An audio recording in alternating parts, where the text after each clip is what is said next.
انہوں نے ایران میں ایک شاندار تہذیب کی بنیاد رکھی اور اس کی اقدار کو پروان چڑھایا۔ زرتشت مذہب کی جدید شکل بھی انہی کے دور میں تیار کی گئی اور تاریخی اہمیت کے آتش دان تعمیر کیے گئے تاکہ آگ کی پوجا وسیع پیمانے پر کی اور کرائی جا سکے۔ ناظرین، سلطنت روما کے ساتھ ساسانیوں کی جنگیں تاریخ میں کافی دلچسپی کا سامان رکھتی ہیں۔ انہی کے دور میں مذہب عیسائیت بھی ایران میں پہنچا۔ اگرچہ کچھ لوگ اس مذہب سے متاثر ہوئے، لیکن عیسائیت آج تک ایران میں کوئی اہم مقام حاصل نہ کر سکی۔ اس کے برعکس ایران کے پڑوسی ممالک میں اس مذہب کے ماننے والوں کی ایک کثیر تعداد ہمیشہ موجود رہی ہے۔ اس دور کا ایک اور قابل ذکر امر مانی نامی فلسفی کی آمد ہے۔ یہ پارتھیوں کی اولاد میں سے تھا اور بیبلونیا کا رہنے والا تھا۔ اس کی تعلیمات زیادہ تر روحانی نظریات اور بہت گہرے فلسفوں پر مبنی تھی۔ کہتے مانی نے اپنے لیے دعویٰ کیا کہ حضرت موسیٰ اور حضرت عیسیٰ علیہ السلام کی تعلیمات کی تکمیل کے لیے آیا ہے۔ اس نے زرتشت اور بائبل کی تعلیمات کو یکجا کر کے ایک نیا مذہب بنانے کی کوشش بھی کی۔ ہندوستان سے واپسی پر اس نے پہلے ایک معلم اخلاق کی حیثیت سے اپنے کام کا آغاز کیا، لیکن بہت جلد اسے اپنے ماننے والوں کی ایک کثیر تعداد میسر آ گئی، یہاں تک کہ بادشاہ شاپور نے بھی اسے مان لیا اور اسے ایک نبی کا مقام میسر آ گیا۔ اس نے بادشاہ کو اپنی تعلیمات پر مبنی ایک کتاب شیبرگان بھی پیش کی، لیکن اس کی تعلیمات کو قبول عام حاصل نہ ہو سکا اور اس کا فلسفہ کتابوں میں دفن ہو کر رہ گیا۔ ناظرین، یاد رہے کہ طلوع اسلام کے وقت ساسانی حکمران ایران کے تخت پر جلوہ گر تھے۔ صلح حدیبیہ کے بعد جب محسن انسانیت صلی اللہ علیہ وآلہ وسلم نے دیگر بادشاہوں کی طرح ایران کے بادشاہ کسریٰ پرویز کو بھی دعوتی خط لکھا تو خط کے اوپر اپنے نام کی بجائے اللہ تعالیٰ کا نام دیکھ کر سیخ پا ہوا اور خط کو چاک کر دیا۔ اس نے اپنے یمنی گورنر بازان کو حکم بھیجا کہ اس نبی صلی اللہ علیہ وآلہ وسلم کو گرفتار کر کے اس کے دربار میں پیش کیا جائے۔ بازان مدینہ پہنچا اور مسلمان ہو گیا۔ اسے محسن انسانیت صلی اللہ علیہ وآلہ وسلم نے خبر دی کہ آج رات تمہارا بادشاہ قتل ہو گیا۔ اس نے بعد میں اس سچی خبر کی تصدیق بھی کر لی۔ محسن انسانیت صلی اللہ علیہ وآلہ وسلم نے پیشن گوئی کی کہ جس طرح پرویز نے میرا خط چاک کیا، اسی طرح اس کی سلطنت بھی ٹکڑے ٹکڑے ہو جائے گی۔ یاد رہے کہ اس سے پہلے بھی غزوہ خندق کے موقع پر آپ صلی اللہ علیہ وآلہ وسلم نے فرمایا تھا کہ مجھے کیسر و کسریٰ کی کنجیاں دی گئی ہیں، اور آپ صلی اللہ علیہ وآلہ وسلم کی پیش گوئی بعد میں پوری ہوئی۔ امیر المومنین حضرت عمر رضی اللہ تعالیٰ عنہ کے دور میں ایران اسلامی ریاست کا حصہ بنا۔ حضرت عمر رضی اللہ تعالیٰ عنہ چاہتے تھے کسی طرح ایران سے ٹکر نہ ہو، اور اکثر فرمایا کرتے تھے کہ کاش ہمارے اور ایران کے درمیان آگ کا پہاڑ ہوتا، لیکن عراق کے جو علاقے ایرانی سلطنت سے مسلمانوں نے چھین لیے تھے، شاہ یزدگرد ایرانی بادشاہ ان کے حصول کے لیے مسلسل تگودو کرتا رہا اور مسلمان افواج اس سے ہمیشہ برسر پیکار رہیں۔ اس مسئلے کے مستقل حل کے لیے اکابر صحابہ و اہل بیت مطہرین نے حضرت عمر رضی اللہ تعالیٰ عنہ کو ایران پر لشکر کشی کا مشورہ دیا۔ حضرت عمر رضی اللہ تعالیٰ عنہ خود اس بڑی کارروائی کی قیادت کرنا چاہتے تھے، لیکن حضرت علی کرم اللہ وجہہ نے انہیں مرکز چھوڑنے سے منع کر دیا۔ تمام محاذوں سے افواج اسلامی کو ایران کی سرحدوں پر جمع ہونے کا حکم ہوا، اور 21 ہجری کو ایک طویل مارکے کے بعد ایرانی فوج نے منہ کی کھائی اور اس کے بعد بچے کھچے علاقے بھی فتح کر لیے گئے۔ کہتے جب مدینہ میں فتح کی خبر پہنچی تو حضرت عمر رضی اللہ تعالیٰ عنہ نے مسجد نبوی میں مسلمانوں کو جمع کر کے خطاب کیا اور کہا کہ آج مجوسیوں کی سلطنت تباہ ہو گئی ہے، ان کے عظیم الشان ملک کی ایک چپا زمین بھی آج ان کے قبضے میں نہیں۔ اللہ تعالیٰ نے ان کی زمین اور ان کی دولت کا تمہیں وارث بنایا تاکہ تمہیں آزمائے۔ تم اپنی حالت نہ بدلو ورنہ خدا تمہاری جگہ دوسری قوم کو دے دے گا۔ ناظرین، تاریخی روایت بتا دیں کہ ایران کی فتح کے بعد اتنی دولت مدینہ پہنچی کہ حضرت عمر رضی اللہ تعالیٰ عنہ دیکھ کر رونے لگے اور انہیں دور نبوت کے فاقہ زدہ اوقات یاد آ گئے۔ ایران کے آخری فیصلہ کن مارکے میں کامیابی کے بعد میدان جنگ میں فاتح مسلمانوں نے شکرانے کے 8 نوافل ایک ہی سلام کے ساتھ باجماعت ادا کیے تھے۔ ناظرین، تب سے اب تک ایران امت مسلمہ کا ایک اہم حصہ رہا ہے، اور ہر دور میں ایران اور ایرانی مسلمانوں نے اسلامی شاعر کی ترویج اور اسلامی لٹریچر کی اشاعت میں اپنا قابل قدر حصہ ڈالا۔ 1979 کے اسلامی انقلاب کے بعد ایران کا نام آئینی طور اسلامی جمہوریہ ایران رکھ دیا گیا اور اس کے جھنڈے میں بھی اللہ تعالیٰ نام شامل کیا گیا۔ انقلابی قیادت نے تعلیم اور معیشت سمیت تمام شعبوں میں اسلامی اصلاحات کی ہیں۔ ناظرین، یہ تھا اجمالی تذکرہ ایران کی تاریخ کا جو آپ نے ملاحظہ فرمایا۔ ہم ایران کی تاریخ کے اہم پہلوؤں پر تفصیلی تذکرہ کریں گے، اس تاریخ کے بعض اہم کرداروں کے بارے میں بھی آپ کو بتائیں گے، لہٰذا ویڈیو کو آپ نے سکپ نہیں کرنا۔ ناظرین، آئیے اب آپ دور نبوت میں ایران کے حالات کے بارے میں تفصیل بتاتے ہیں۔ کہ اس دور میں ایران کے حالات کیا تھے اور کس طرح سے صحابہ کے دور میں دنیا کی اس وقت کی سپر پاورز ایران اور روم فتح ہوئے۔ یاد رہے کہ بعثت نبوی صلی اللہ علیہ وسلم کے وقت دنیا میں 2 سلطنتیں سب سے بڑی تھیں اور وہی گویا تمام قابل تذکرہ دنیا پر چھائی ہوئی تھیں، ایک روم کی سلطنت اور دوسری ایرانی شہنشاہیت۔ اس وقت دنیا میں صرف 2 ہی تمدن تھے، آدھی دنیا پر رومی تمدن چھایا ہوا تھا اور آدھی پر ایرانی۔ ملک عرب جو بالکل قسم پرسی اور تاریکی کے عالم میں پڑا تھا، حضرت صلی اللہ علیہ وسلم کا ظہور ہوا اور اسلام کے ذریعے ایک نئی سلطنت اور نئے تمدن کی ابتدا ہوئی، اور دنیا نے دیکھ لیا کہ عربی یا اسلامی سلطنت کے مقابلے میں رومیو ایرانی سلطنتیں اور رومیو ایرانی ہوا ہو کر فنا ہو گئے، اور ساری دنیا اسلامی حکومت اور اسلامی تمدن کے زیر سایہ زندگی بسر کرنے لگی۔ ناظرین، چونکہ عرب کی سلطنت اور رومیو ایرانی سلطنتوں کی زور آزمائی کا تذکرہ ہونے والا ہے، اور بہت جلد ہم ایران اور روم کو عرب کے مقابلے میں ریزہ ہوتے ہوئے دیکھنے والے ہیں، لہٰذا مناسب ہے کہ ان دونوں مشہور و متمدن سلطنتوں سے بقدر ضرورت واقف ہو جائیں۔ ناظرین، آپ کو بتاتے چلے کہ کسی زمانے میں ایرانی سلطنت بحیرہ روم، بحیرہ اسود، خلیج فارس، دریائے سندھ، کشمیر، تبت کو الٹائی بحیرہ کاسپین تک وسیع تھا۔ کیانی خاندان کی حکمرانی اور رستم زابستان کی پہلوانی کا زمانہ گزرنے کے بعد اسکندر یونانی نے سلطنت ایران کو پارا پارا کر دیا تھا، لیکن تمدن ایرانی باقی رہا تھا۔ بعثت نبوی صلی اللہ علیہ وسلم سے 400 سال پیشتر اروشیر بابکا نے ساسانی خاندان کی بنیاد ڈالی۔ ساسانی خاندان نے کیانیوں کی وسیع سلطنت کے اکثر حصوں کو اپنی مملکت میں شامل کر کے خلیج فارس، دریائے فرات، بحیرہ کاسپین، دریائے سندھ، دریائے جہون کے درمیان ایک وسیع اور ٹھوس سلطنت قائم کر کے تمام براعظم ایشیا کی سیادت حاصل کر لی تھی، جبکہ رومیوں کی سلطنت کا مرکز سلطنت اٹلی کا شہر روما تھا، جس میں جولیس سیزر، زیسنسٹ، اینموستس وغیرہ شہنشاہ گزر چکے ہیں۔ اس سلطنت میں قریباً تمام براعظم یورپ اور مصر و ایشیائی کوچک شامل تھا۔ کچھ عرصے کے بعد اس رومی شہنشاہی کے 2 ٹکڑے ہو گئے۔ مغربی حصے کا دارالسلطنت تو شہر روما ہی رہا، لیکن مشرقی حصے کا دارالسلطنت شہر قسطنطنیہ قرار پایا۔ یاد رہے کہ قسطنطنیہ کے قیصر کو بھی قیصر روم ہی کے نام سے پکارا جاتا تھا، جس کے تحت و تصرف میں مصر و حبش اور فلسطین، شام اور ایشیائی کوچک اور بلکان کے ممالک تھے۔ اس مشرقی رومی سلطنت کی شان و شوکت اور قوت و سطوت کے آگے مغربی روم کی حیثیت و حقیقت ماند پڑ گئی تھی۔ ایشیائی کوچک اور عراق کے میدانوں میں ان دونوں شہنشاہیوں یعنی رومی اور ایرانی سلطنتوں کی حد فاصل کوئی قدرتی چیز یعنی پہاڑ و سمندر وغیرہ کے نہ ہونے سے کبھی کبھی ایک دوسرے سے ٹکرانے اور مارکا آرا ہونے کے بھی موقع آ جاتا تھا۔ ناظرین، یاد رہے کہ حضرت صلی اللہ علیہ وسلم کی ولادت کے وقت ایران کا شہنشاہ نوشیروان عادل ساسانی تھا، جبکہ آپ صلی اللہ علیہ وسلم کی بعثت کے وقت ایران پر نوشیروان عادل کا پوتا خسرو پرویز متمکن تھا، اور قسطنطنیہ میں ایک زبردست بغاوت قیصر فوقا کے خلاف نمودار ہوئی۔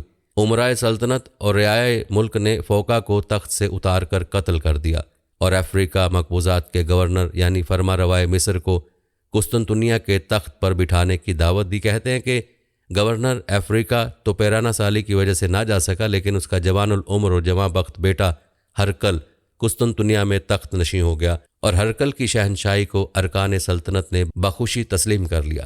روایت بتاتی ہے کہ مقتول قیصر فوقا اور خسرو پرویز کے درمیان دوستی و محبت کے تعلقات تھے، کیونکہ خسرو پرویز نے رومی سلطنت یعنی ہرقل پر حملہ کیا، ایک ایسے شخص کے تخت نشین ہونے کے بعد جو وراثتاً تخت و تاج کا حقدار نہ تھا۔ ایرانیوں کے لیے سلطنت روم پر حملہ آور ہونے کا بہترین موقع تھا۔ یوں ایرانیوں اور رومیوں میں لڑائی شروع ہوئی۔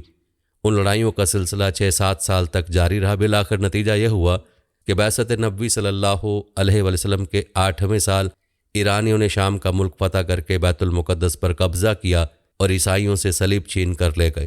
ساتھ ہی فلسطین کے تمام ملک کو فتح کر کے اسکندریہ تک پہنچ گئے۔ کہتے ہیں مشرکین مکہ نے ایرانیوں کی ان فتوحات کا حال سن کر بڑی خوشیاں منائی، کیونکہ رومی اہل کتاب اور ایرانی مشرک تھے۔ مسلمانوں کو مشرکوں کے مقابلے میں اہل کتاب سے ہمدردی تھی، اس لیے اس خبر سے مسلمان رنجیدہ ہوئے تو خدا تعالیٰ نے سورہ روم کی آیات نازل فرمائی اور ان میں اطلاع دی کہ اگرچہ رومی اس وقت میں مغلوب ہو گئے، لیکن چند سال کے بعد غالب ہو جائیں گے اور مسلمان اس وقت مسرور ہوں گے۔ چنانچہ ایسا ہی ہوا۔ ہرقل 6-7 سال تک برابر فوجی تیاریوں میں مصروف رہا۔ اس عرصے میں اس نے اپنے ملک کے اندرونی انتظامات پر بھی پورے طور پر قابو پا لیا اور ایرانیوں کو اپنی حدود مملکت سے نکالنے اور سابقہ ہزیمتوں کا انتقام لینے کے لیے نکلا، اور بالآخر ملک شام کے میدانوں میں رومی لشکر نے ایرانیوں کو فیصلہ کن شکست دی۔ ایرانی بھاگے اور قیصر روم نے اپنے علاقے ایرانیوں سے خالی کرا لینے کے علاوہ ایرانیوں کے بعد صوبوں پر بھی قبضہ کر لیا۔ ادھر رومیوں نے ایرانیوں پر فتح عظیم حاصل کی، ادھر بدر کے میدان میں مسلمانوں نے کفار مکہ کو شکست فاش دی، اور دوسری جانب قرآن کریم کی پیش گوئی حرف بحرف پوری ہوئی۔ اس کے بعد بھی ایرانیوں اور رومیوں میں لڑائی کا سلسلہ جاری رہا۔ تاریخی روایت کے مطابق 7 ہجری کی ابتدا میں رومیوں اور ایرانیوں کے درمیان صلح ہو گئی، اور ایرانیوں نے وہ صلیب جو بیت المقدس سے لے گئے تھے رومیوں کو واپس کر دی۔ اس صلح نے ہرقل کی فتوحات کو ایک طرف مکمل کر دیا، دوسری طرف ایرانیوں نے اپنے کھوئے ہوئے علاقے اور صوبے رومیوں سے واپس لیے، لہٰذا ایرانی اور رومی دونوں درباروں میں بیداری کی علامات نمایاں تھے، اور دونوں اپنی اپنی ترقی و مضبوطی کے لیے مناسب تدابیر میں مصروف ہو گئے تھے۔ ناظرین، تاریخی روایت کے مطابق ہرقل کا دربار چونکہ اندرونی جھگڑوں سے پاک تھا، لہٰذا ان کو وہاں زیادہ کامیابی حاصل ہوئی۔ ملک شام کے جنوبی حصے میں عرب قوم کے لوگ آباد تھے، اور ان کی بہت سی چھوٹی چھوٹی خود مختار ریاستیں قائم تھیں۔ عربی لوگ عیسائی مذہب اختیار کر چکے تھے اور عرب مستنصرہ کے نام سے مشہور تھے۔ عرب مستنصرہ کی خود مختار ریاستوں سے ہرقل کے دوستانہ و ہمدردانہ تعلقات تھے۔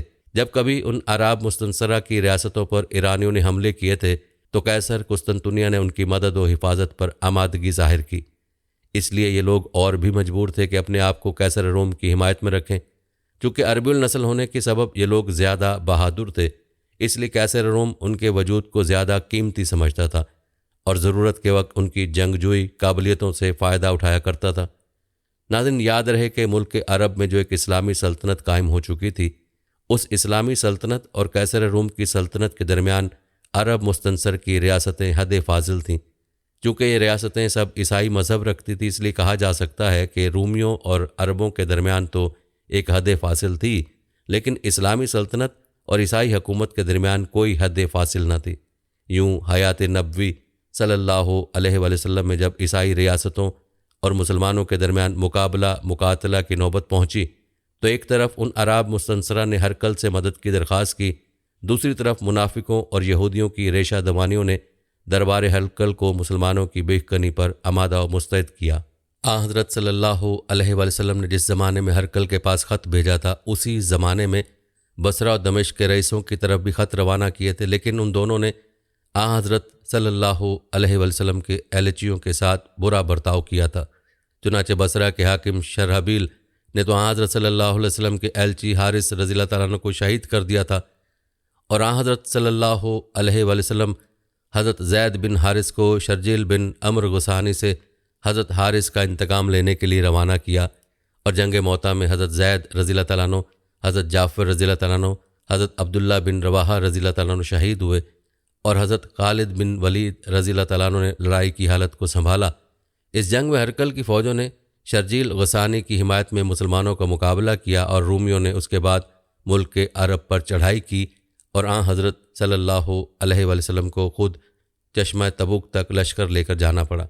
البتہ اس وقت رومی سامنے سے ٹل گئے اور کوئی بڑی لڑائی نہ ہوئی، بلکہ انہیں عرب مستنصرہ کی ریاستوں سے جزیہ لے کر اور ان پر روب قائم کر کے حضرت صلی اللہ علیہ وآلہ وسلم واپس تشریف لائے تو خبر سنی کہ ہرقل ملک عرب پر حملے کی تیاریاں کر رہا ہے اور سرحد شام پر فوجیں جمع ہو رہی ہیں۔ آپ صلی اللہ علیہ وآلہ وسلم نے حضرت اسامہ بن زید کو اس طرف روانہ کیا، لیکن آپ کی علالت کی وجہ سے لشکر مدینہ کے باہر رکا رہا، اور آخر حضرت ابو بکر صدیق رضی اللہ تعالیٰ عنہ نے خلیفہ ہو کر اس لشکر کو روانہ کیا۔ یہ لشکر سرحد شام تک گیا اور وہاں کے سرکش و باغی روسا کو درست کر کے واپس چلا آیا۔ ناظرین، روایت بتاتے ہیں کہ ہرقل کی فوجوں سے اس لیے مقابلہ پیش نہ آیا کہ روسا عرب مستنصرہ میں سے بعض بطیب خاطر اسلام کو حق سمجھ کر تسلیم کر چکے تھے، اور ہرقل متعامل تھا کہ سرحدی ریاستیں اسلام میں داخل ہونے والی ہیں یا عیسائیت پر قائم رہ کر مسلمانوں کے مقابلے پر مستعد ہونے والی ہیں۔ محض ان ریاستوں کی وجہ سے جو کئی بار اسلامی طاقت کے نظارے دیکھ چکی تھیں اور رسول اسلامی سے واقف ہو کر اسلام کی طرف مائل نظر آتی تھیں، ہرقل کو لڑائی کے لیے اقدام میں تعامل تھا۔ وہ خود بھی اسلامی صداقت کا دلی طور پر معترف تھا، لہٰذا ایک طرف مسلمانوں کی ترقی، اس کے زوال سلطنت کا پیغام تھا، اور وہ مسلمانوں کی طاقت کو پیش نظر خطرہ مٹا دینا چاہتا تھا۔ دوسری طرف چونکہ اس کو انجام اور نتیجہ مشتبہ نظر آتا تھا، لہٰذا آئندہ بہترین موقع کے انتظار میں وہ جنگ کو ٹالتا تھا۔ بہرحال وہ ہرقل جو ایرانیوں کی عظیم الشان شہنشاہیت کو نیچا دکھا چکا تھا، وہ ہمتاً اسلامی طاقت کے برباد کرنے کی طرف متوجہ تھا اور کسی مناسب موقع کو ہاتھ سے گنوا دینے والا نہ تھا۔ لیکن ناظرین، ہوتا وہی ہے جو رب کائنات کو منظور ہوتا ہے۔ ناظرین، آپ ملاحظہ کر چکے ہیں کہ یمن جو ایرانی سلطنت کے ماتحت تھا، اس کا گورنر بازان آپ صلی اللہ علیہ وآلہ وسلم کی پیش گوئی کی سچائی سے متاثر ہو کر ایمان لے آیا تھا اور پورا یمن مسلمان ہو گیا تھا۔ یوں ایرانی سلطنت کے ہاتھ سے ایک انتہائی زرخیز صوبہ نکل گیا تھا اور یہ یقینی امر تھا کہ ایرانی اسے واپس لینے کے لیے جنگ کریں گے۔ لیکن خسرو پرویز کی موت کے بعد ایرانی سلطنت پے در پے اندرونی خلفشار میں گھر گئی۔ یہ ایک دفعہ پھر اللہ تعالیٰ کی طرف سے مسلمانوں کی مدد تھی کہ وہ ایرانیوں کے حملے سے قبل ہی ان تمام بغاوتوں سے نمٹ لیں جو رسول اللہ صلی اللہ علیہ وآلہ وسلم کے انتقال کے فوراً بعد رونما ہوئیں۔ ان میں فتنہ ارتداد، جھوٹے نبیوں کا اٹھنا اور منکرین زکوٰۃ سب کی بغاوتیں شامل تھیں۔ چنانچہ سیدنا ابو بکر کی قیادت میں مسلمانوں نے جلد ہی ان تمام فتنوں کا سر کچل دیا، مگر سیدنا ابو بکر کے دور رس نگاہیں یہ دیکھ چکی تھیں کہ جنگ عربوں کی خصلت میں شامل ہے۔ عام عرب کسان نہیں تھے، بلکہ ان کا پیشہ ہی جنگی کارروائی کر کے لوٹ مار کرنا تھا۔ عرب میں کوئی فوج نہ تھی، عرب کا ہر آدمی سپاہی تھا۔ ناظرین، فتح ایران کے اس تذکرے میں مسلمانوں کے لیے اصل سبق یہ ہے کہ مسلمان اپنے اندر ایمانی و اخلاق کی شمع روشن کریں، اس کے بعد اللہ نے چاہا تو ان کے لیے بھی نصرت الہی کا ظہور ہوگا، جیسے صحابہ کے لیے ہوا، اور وہ بھی وقت کی سپر پاور کا مقام پالیں گے۔ ناظرین، آپ نے ایران کی فتح کی تفصیل ملاحظہ کی، اب آپ کو ایران کی تاریخ سے کچھ اہم واقعات کے بارے میں بتاتے ہیں جو ایران کی تاریخ میں اہمیت کے حامل ہیں۔ سب سے پہلے بات کرتے ہیں ساسانی سلطنت کی اور آپ کو ایرانی تاریخ کے سلطان اردشیر کے بارے میں بتاتے ہیں۔ ناظرین، اردشیر اول ایرانی سلطنت ساسانیہ کا بانی اور مشہور ساسانی بادشاہ شاپور اول، جس کا دور حکومت 240 تا 270 عیسوی تھا، کا باپ تھا۔ اسے اردشیر اول بابا کان، رتخ ششتا اول، اردشیر المہد اور اردشیر پاپاکان کے دیگر ناموں سے بھی یاد کیا جاتا ہے۔ وہ استخر کے شہزادے پاپاک، جسے باباک اور پاباک بھی کہا جاتا ہے، اور قبیلہ شبانکاری کی شہزادی رودک کا بیٹا تھا اور 180 عیسوی میں فرسیس کے علاقے تردیہ میں پیدا ہوا۔ وہ زرتشتی مذہب کے سب سے اعلیٰ پیشوا ساسان، جس کے نام سے سلطنت ساسانیہ موسوم ہے، کا پوتا بھی تصور کیا جاتا ہے، جبکہ بعض ثبوت یہ گواہی دیتے ہیں کہ وہ ساسان کا بیٹا تھا جسے بعد ازاں پاپاک نے گود لے لیا تھا۔ ناظرین، کہا جاتا ہے کہ اردشیر اول بادشاہ ارتابنس چہارم کے دور میں اشکانی یا پارتھی فوج میں ایک سپہ سالار تھا۔ اس کے خاندان کے استخر کے اہم علاقہ جہاں ہخامنشی سلطنت کی دارالحکومت تخت جمشید کے آثار موجود تھے، پر حکومت کی باوجود اس کے ہخامنشی سلطنت 550 تا 330 قبل مسیح ایک قصہ پارینہ ہو چکی تھی، لیکن اردشیر اول کے وقت میں اس کی وحشت و ظلم اب بھی علاقے میں بدستور برقرار تھا، اور اس کے خاندان نے اس علاقے کے اقتدار ارتابنس چہارم کو سونپنے سے انکار کر دیا۔ دونوں کے مابین تعلقات کی مزید کشیدگی سے اردشیر اول نے ارتابنس چہارم، جس کی طاقت اپنی آخری سانسیں لے رہی تھی، کے خرچ پر اپنے لیے بے شمار فوائد اکٹھے کیے۔ ناظرین، آپ کو بتاتے چلیں، اردشیر اول عام طور پر مشرق وسطیٰ اور خاص طور پر ساسانی سلطنت کے عظیم ترین بادشاہوں میں سے ایک سمجھا جاتا ہے۔ روایت بتاتی ہیں کہ 224 عیسوی میں اردشیر اول نے ارتابنس چہارم کو جنگ میں شکست دی، جس کے نتیجے میں اس نے پارتھین سلطنت یا اشکانی سلطنت کا تختہ الٹ دیا اور سابقہ فارسی ہخامنشی سلطنت کے کامیابی کے نمونے پر اپنی ذاتی سلطنت کی بنیاد رکھی۔ اس کے فوراً بعد اس نے اپنی کوششیں شہری ترقی اور روم کے خلاف فوجی مہمات پر مرکوز کر دیں، جو عالمی سطح پر کامیاب رہیں۔ اس نے اپنے بیٹے شاپور اول کے ساتھ اپنے اقتدار کے اختتام تک حکومت کی اور اس یقین دہانی کے بعد پرامن طور پر مر گیا کہ اس نے جس سلطنت کی بنیاد رکھی تھی، اس کی باغ نیک ہاتھوں میں جاری رہے گی۔ ناظرین، تاریخی روایت کے مطابق 330 قبل مسیح میں سکندر اعظم کی ہخامنشی سلطنت کے زوال کے بعد سلکی سلطنت نے اس علاقے پر قبضہ کر لیا، یہاں تک کہ ان کی جگہ پارتھیوں یا اشکانیوں نے لے لی۔ اشکانی بادشاہ ارسیس اول دور حکومت نے پارتھیا کی ایک آزاد سلطنت قائم کی، جبکہ سلوکیوں کی طاقت اب بھی برقرار تھی، لیکن جیسے جیسے ان کی قوت ماند پڑی، پارتھیا نے فائدہ اٹھایا اور اپنے علاقوں کو مزید وسعت عطا کی اور بالآخر اس علاقے اور رقبے کی اکثریت پر اپنا قبضہ جما لیا، جو کسی دور میں ہخامنشی سلطنت کے زیر نگوں تھا۔ ایک مرکزی حکومت کی کمزوری کو تسلیم کرتے ہوئے اور خاص طور پر ایک مرکزی فوج جسے ایک مقررہ مقام سے تعینات کیا گیا، پارتھیوں یا اشکانیوں نے زیادہ مؤثر انتظامیہ اور دفاع کو مزید منظم بنانے کے لیے دونوں کی مرکزیت کو ختم کر دیا۔ پارتھیوں کے عاملین اور صوبے داروں کو بہت زیادہ حد تک خود مختاری حاصل تھی اور وہ بادشاہ سے پہلے مشورہ کیے بغیر دفاع کے لیے فوجیں حرکت میں لا سکتے تھے۔ اس نمونے اور سلسلے نے سلطنت کی زیادہ تر تاریخ میں پارتھیوں کے لیے کلیدی کردار ادا کیا، لیکن اردشیر اول کی پیدائش تک رومی سلطنت کے ساتھ تعامل اور اندرونی اختلاف و انتشار کی وجہ سے ان کی طاقت و استحکام کو مستقل طور پر ختم کیا جا رہا تھا۔ لامرکزیت جس نے ابتدا میں اس قدر اہم امر سر انجام دیا، اب ایک بوجھ ثابت ہو رہی تھی، کیونکہ روم زیادہ آدمیوں کو میدان میں اتار سکتا تھا جس کا انفرادی صوبے داروں اور عاملین کی چھوٹی افواج مقابلہ نہیں کر سکتی تھیں۔ مزید یہ کہ اس وقت تک ان عاملین اور صوبے داروں کی خود مختاری کے نتیجے میں سلطنت کے اندر چھوٹی ریاستیں وجود میں آئیں جنہیں سلطنت کے تحفظ سے زیادہ اپنے مفادات سے واسطہ تھا۔ ناظرین، روایت بتاتے ہیں کہ اردشیر اول نے زرتشتی پادریوں کو اپنے دربار میں زرتشتی مذہب کے مرکزی دستاویز اویستا کی تلاوت کے لیے مدعو کیا اور اس کی نقل بھی کروائی تھی۔ اردشیر اول کا ماضی کے بارے میں علم ہخامنشی سلطنت تک پھیلا ہوا ہے۔ اس کا واضح ثبوت ہے کہ وہ اپنے لوگوں کی مذہبی روایات کو تحریری طور پر محفوظ کرنے کی کوششوں میں موجود ہے۔ زرتشتی مذہب ایک زبانی کلامی عقیدہ تھا، اس میں قطعی طور پر کوئی تحریری صحیفے کا عمل دخل نہیں تھا، اور اس لیے اس عقیدے کو پادریوں نے برقرار رکھا جو اوستان کی قدیم زبان میں زرتشت کے احکام کی تلاوت کرتے تھے۔ پادریوں کی ہر نسل نے حفظ کی گئی آیات کو اگلی نسل تک منتقل کیا، یہاں تک کہ اردشیر اول نے حکم دیا کہ انہیں لکھائی کا پابند ہونا چاہیے اور کاغذ کی نظر کیا جائے۔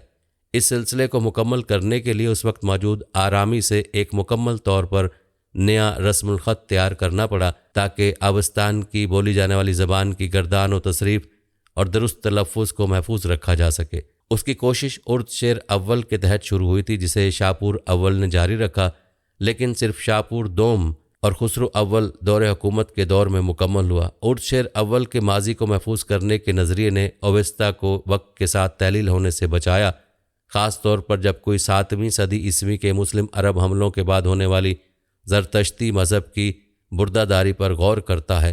جب اسلام کی بالادستی قائم کرنے کی کوشش میں بہت سے زرتشتی متون متن کو تباہ کر دیا گیا تھا۔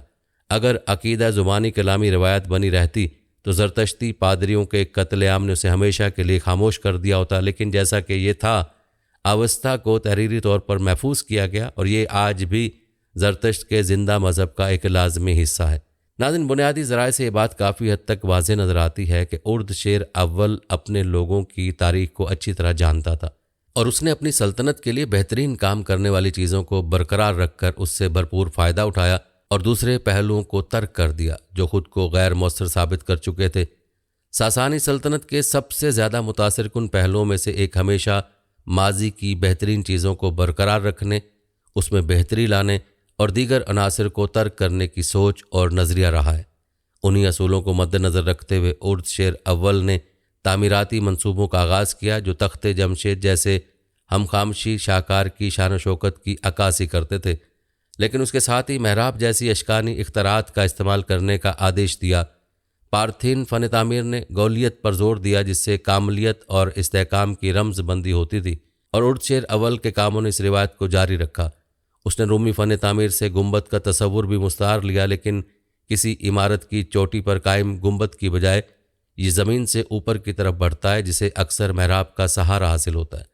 واضح طور پر اردشیر اول نے کون کون سے موجودہ کھنڈرات پر کام کروایا تھا جو آج تک موجود ہیں اس کا اندازہ لگانا مشکل ہے، لیکن یہ خیال کیا جاتا ہے کہ اس کے بیٹے نے اپنا نقطہ نظر جاری رکھا اور ممکنہ طور پر مدائن میں تاج کسریٰ عظیم محراب شاپور اول کے تحت اس کے والد کے نظریے کی طرز پر تعمیر کیا گیا تھا۔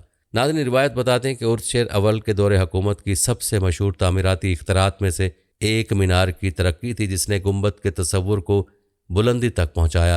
کسی عمارت کے اوپر ایک سادہ گنبد کی بجائے مینار نے اپنی چوٹی سے اونچائی کو بڑھایا اور آرائش کے ذریعے عمارت کی عظمت میں اضافہ کیا۔